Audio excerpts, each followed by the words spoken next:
Hey everyone, Stephen Menduk here. Really excited to get to chat a little bit today about our lesson plan cadence. In large part, I think why I'm most excited to talk about this is because I think it's a really great opportunity for us to reset kind of how we're supporting our exceptional learners. And Stephanie Wise created this really great slide deck for us that I'm going to walk us through. And I think this is one of the most important, if not the most important, piece of our instructional vision this year is that ensuring that we have access for all students.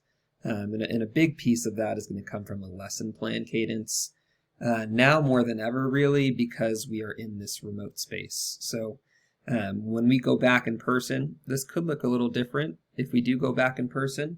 But for now, I think it's really important that we get a really clear weekly cadence and really clear expectations with rationale. So that's what we'll be doing today.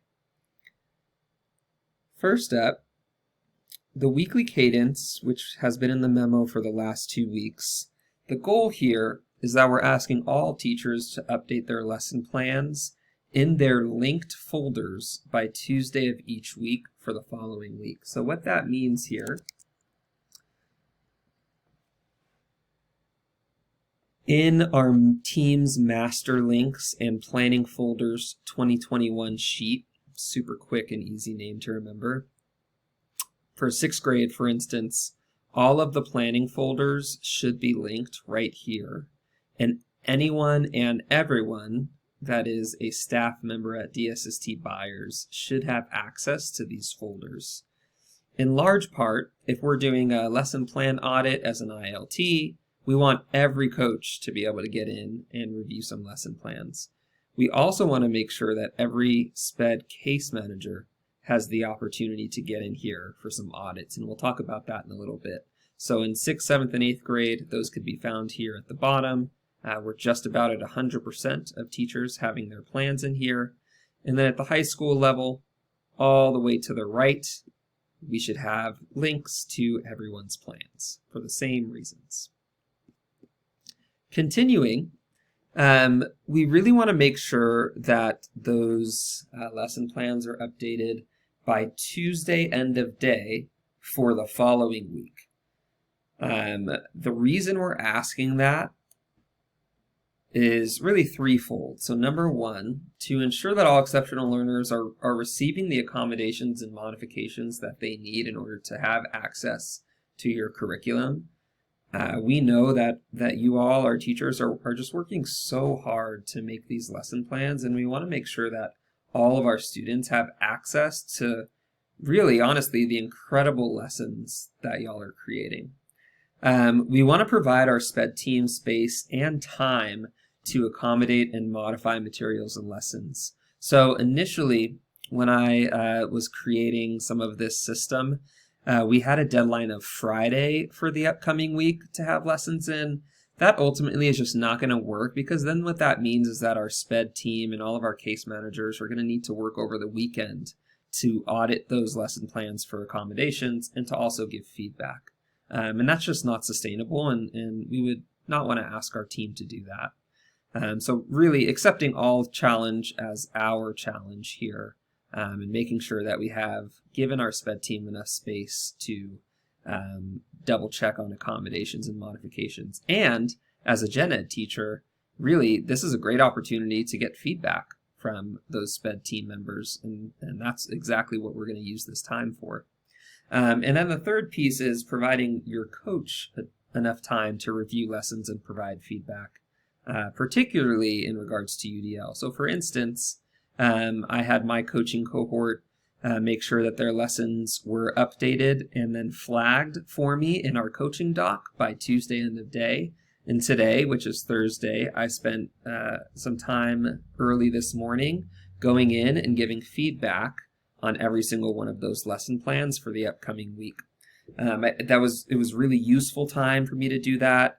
It allows me as a coach to feel like I know what's happening in a class, and then in turn, when I pop in for an observation, the feedback that I'm going to be able to give is going to be a lot more pointed and intentional than if this is the first time I'm seeing some of those materials. So those are three big reasons there. So for data-driven instruction, we know that as a teacher, we need to be able to adjust what we're going to do with our students based on the data that we're seeing. So while we are asking that lessons are largely planned out and that we have a clear vision of the arc of each unit or of each week's lessons, we are not asking that the complete lesson is done by Tuesday end of day. In large part, we think that this is not best practice to have it all completely done, because now it's very stagnant and it's not going to be responsive to student data that maybe you get a couple days after Tuesday. So what we are asking here is at the very least, the week's vision is clearly stated in your planning folder, and that there are any supplemental materials such as a text that you may be using. So that way our SPED case managers and our coaches could go in just to make sure that we have appropriate accommodations and modifications, and now we're implementing all pieces of UDL for that text, for example. The next piece here, right, we have this legal obligation. It's a legal requirement to make sure that our students who have individualized plans have access to the material. And I think, we could probably leave it at that, but in my mind and in our SPED team's mind, more importantly, this is aligned directly to our mission of eliminating inequity in education, and also in cementing the belief that all people are valued members of our community. So if I'm a student who has an IEP and I have accommodations that are consistently not being met in a given class, I think it's going to be really easy for me to think that, maybe I'm not welcome in this community because I just don't have access to this material. So it's really important, yes, for that legal obligation, but I would argue it's more important because this aligns directly with our mission at DSST Buyers. So here is what the action steps look like. So this will be the process, and this will get started next week. On Monday, every SPED teacher will be sending an email to teachers whose materials that they are accommodating. So they're going to be requesting the lessons for the upcoming week. This does not mean that teachers need to send individual lesson plans to each teacher that requests it, to each SPED teacher, that requests it. What this does mean is that teachers should reply to that email, and it'll be a group email, so reply all is fine, and include the links and names of the upcoming week's lessons. So there's an example right here that Stephanie Wise created for us, and I think it's really easy to see. If you're able to just say, hey, on Monday we're doing lesson 1.5, and then link the planning folder location in your Google folder right there, that would be fantastic. And then the same for Tuesday, Thursday, and Friday, that would be great. If you have some ideas about what you want to do on a Wednesday, throw that in there too. The more people that see it, the more people that could give you feedback, and really the better it's going to be. You could also, I know for my coaching caseload, my teachers are being asked to add in something that looks very similar to this into their coaching doc. If you're already doing that for your coaching doc, feel free to just copy and paste that in your reply to the email from your SPED teacher. That is really it in terms of action items here. So just to stamp a few key points. Number one, the weekly cadence is that by the end of day on Tuesday of each week, you have created a general plan and scope and sequence for that week in terms of what topics will be covered, what supplemental materials will be covered, and you've began some of the work on your accommodations, so that way our SPED case managers and your coach have an opportunity to review that and give you feedback.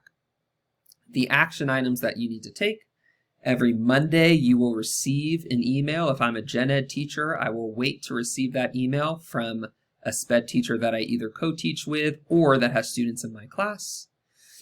From there, I will reply really just with this. You don't need to have anything else except this. Monday, here's the link to the lesson in my folder. Tuesday, here's the link. Thursday and Friday.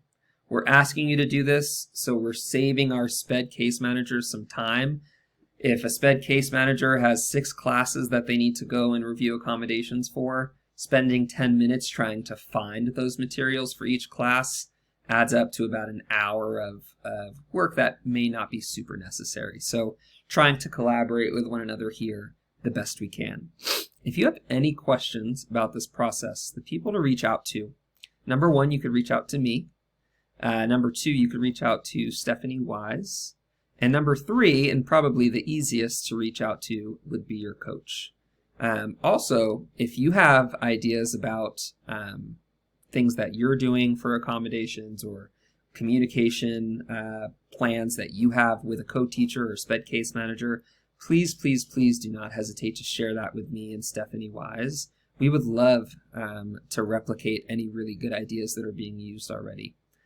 I really appreciate your time. Have a fantastic day.